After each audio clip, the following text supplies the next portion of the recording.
Le président de la République a déclaré à la fin de la réunion du Conseil européen du mois dernier, je le cite, « Tout va dans le bon sens », ajoutant même « On attend la finalisation ». Fin de citation.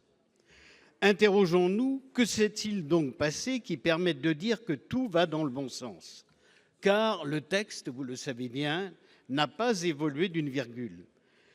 Le président de la République prétend avoir obtenu une clause de sauvegarde pour les filières fragiles.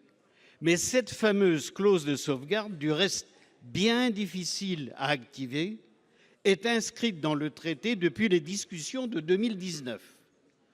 En outre, la fragmentation du texte en deux volets, l'un commercial et l'autre de coopération, est un artifice juridique qui permet d'éviter de faire approuver le dit texte par les parlements nationaux.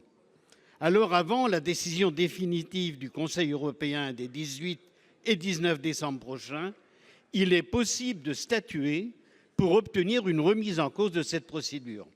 Entendez-vous agir dans ce sens?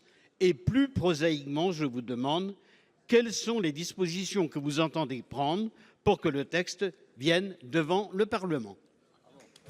Pour vous répondre, la parole est au ministre délégué chargé de l'Europe, M. Benjamin Haddad.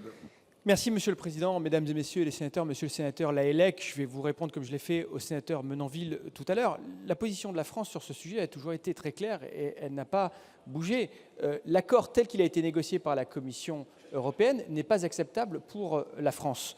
Et notre boussole, c'est bien sûr la défense de nos intérêts agricoles et de nos agriculteurs. Nous avons formulé 3 exigences. Alors, vous l'avez dit, Monsieur le sénateur, le fait d'avoir une clause de sauvegarde robuste, effective et activable. Et je voudrais là peut-être préciser par rapport à votre question, la clause de sauvegarde que vient de proposer la Commission européenne, ce n'est pas précisément celle qui était au départ dans l'accord initial. Et celle qui était dans l'accord initial ne nous convenait pas. Vous avez raison de le dire, elle était trop difficile à activer, aussi bien au niveau des prix que des seuils. Et précisément, c'est pour ça que maintenant nous voulons examiner celle qui a été proposée par la Commission européenne. Notre objectif, c'est bien sûr d'avoir à la fois un mécanisme de surveillance contre la déstabilisation de nos marchés agricoles lors des importations et un dispositif, un mécanisme de blocage des importations si on voit effectivement de façon avérée que les filières sont déstabilisées.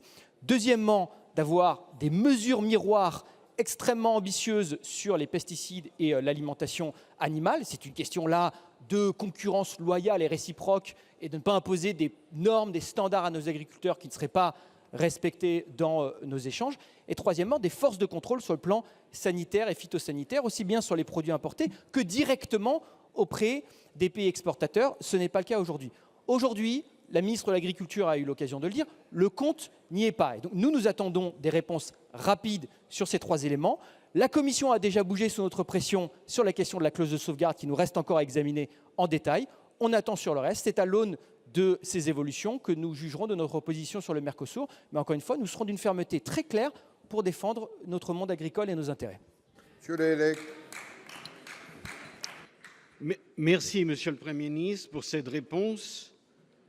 Vous l'admettez vous-même, Monsieur le ministre, le compte n'y est pas. Et puis reste une question en suspens, c'est quand même de revenir devant le Parlement. Ce sont des dispositions qui peuvent être prises. Aussi, nous ne saurions que trop vous inviter à saisir cette opportunité-là. Il faut obtenir que la présidente de la Commission européenne annule son voyage en Amérique du Sud prévu le 20 décembre pour signer ce forfait qui serait un malheur pour tout le monde agricole. Ce sont ces traités de libre-échange et leurs conséquences qui écrasent les agriculteurs. Merci de votre